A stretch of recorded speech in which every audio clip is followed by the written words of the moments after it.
ताज्या बातम्यांसाठी महान करेला सबस्क्राइब करा आणि बेल आयकॉनला क्लिक करा। पतीच्या डोळ्यात देखत पत्नीचा अंत, सांगलीत महिलेला भरधाव डंपरने चिरडले। पतीसोबत दुचाकीवरून कामावर जाण्यासाठी निघालेल्या पत्नीवर काळाने घाला घातला। भरधाव डंपरने दुचाकीला धडक दिल्याने पतीच्या डोळ्यात देखत पत्नीचा जागीच मृत्यू झाला। ही हृदयद्रावक घटना मंगळवारी दिनांक 24 सकाळी विश्रामबाग उड्डाण पुलावर घडली आहे। पूनम सचिन नलवडे वय 25 राहणार कौलापूर तालुका मिरज असं मृत महिलेचं नाव असून या अपघातात त्यांचे पती किरकोळ जखमी झाले आहेत। या भीषण अपघातानंतर संतप्त नागरिकांनी डंपर चालकाला पकडून चांगला चोप दिला।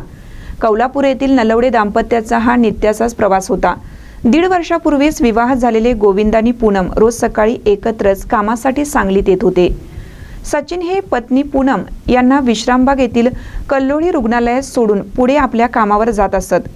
मंगळवारी दिनांक 24 रोजी सकाळी 10:30च्या सुमारास उड्डाण पुलावरून जात असताना पाठीमागून वेगाने आलेल्या कॉन्क्रीट मिक्सर डंपरने त्यांच्या दुचाकीला जोरदार धडक दिली। या धडकेत पूनम या डंपरखाली सापडल्या आणि सुमारे 50 फूट फरफटत गेल्याने त्यांचा जागीच मृत्यू झाला। तर पती सचिन रस्त्याच्या कडेला फेकले गेले। हा थरारक प्रकार पाहून नागरिकांनी तातडीने धाव घेतली आणि काही अंतरावर डंपर चालकाला अडवून त्याला चोप दिला।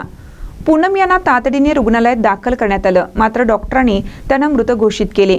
घटनेची माहिती मिळताच संजयनगर पोलीस ठाण्याचे निरीक्षक सूरज बिजली आणि त्यांचे पथक घटनास्थळी दाखल झाले।